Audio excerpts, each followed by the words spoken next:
መጽሐፈ ኢዮብ ምዕራፍ 14 ከሴት የተወለደ ሰው ዘመኑ አጭርና በመከራ የተሞላ ነው። እንደ አበባ ይፈካል ይረግፋልም፣ እንደ ጥላ ይፈጥናል አይጸናምም። እንደዚህ ባለ ሰው ላይ ዓይንህን ታሳርፋለህን? ለፍርድስ በፊትህ ታቀርበዋለህን? ከርኩስ ነገር ውስጥ ንጹሕ ማን ሊያወጣ ይችላል? አንድ እንኳን የሚችል የለም።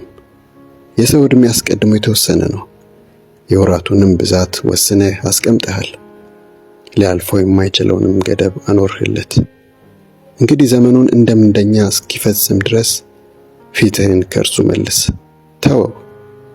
ዛፍ እንኳ ቢቆረጥ እንደገና ሊያቆጠቁጥ አዳዲስ ቅርንጫፍም ሊያበቅል ተስፋ አለው። ስሩ በምድር ውስጥ ቢያረጅ ጉቶ በመሬት ውስጥ ቢበሰብስም የውሃ ሽታ ባገኘ ጊዜ ያቆጠቁጣል፣ እንደ ተተከለም ችግኝ ቅርንጫፍ ያወጣል። ሰው ግን ይሞታል፣ ክንዱንም ይንተራሳል፣ ነፍሱም ትወጣለች። ከእንግዲህስ የት ይገኛል?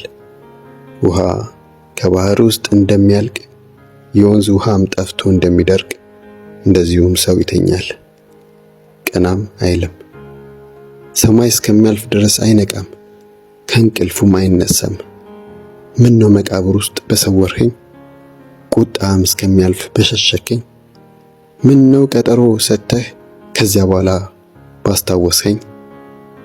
ሰው ከሞተ በኋላ ተመልሶ በሕይወት ይኖራል? እድሳቴ እስከሚመጣ ድረስ ተጋድሎ የሞላበትን ዘመኔን ሁሉ እታገሳለሁ።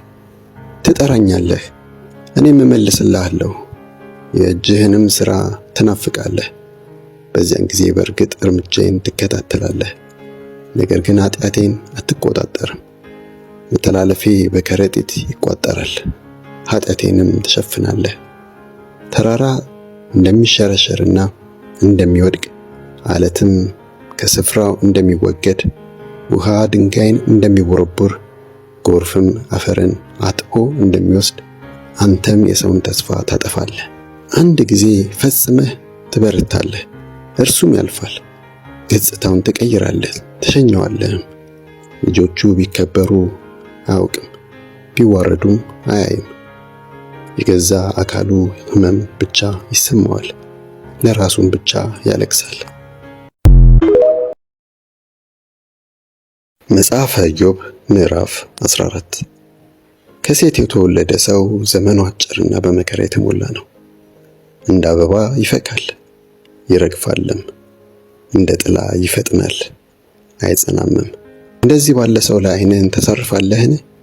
ለፍርድስ በፊትህ ታቀርበዋለህን? ከርኩስ ነገር ውስጥ ንጹሕ ማን ሊያወጣ ይችላል? አንድ እንኳን የሚችል የለም።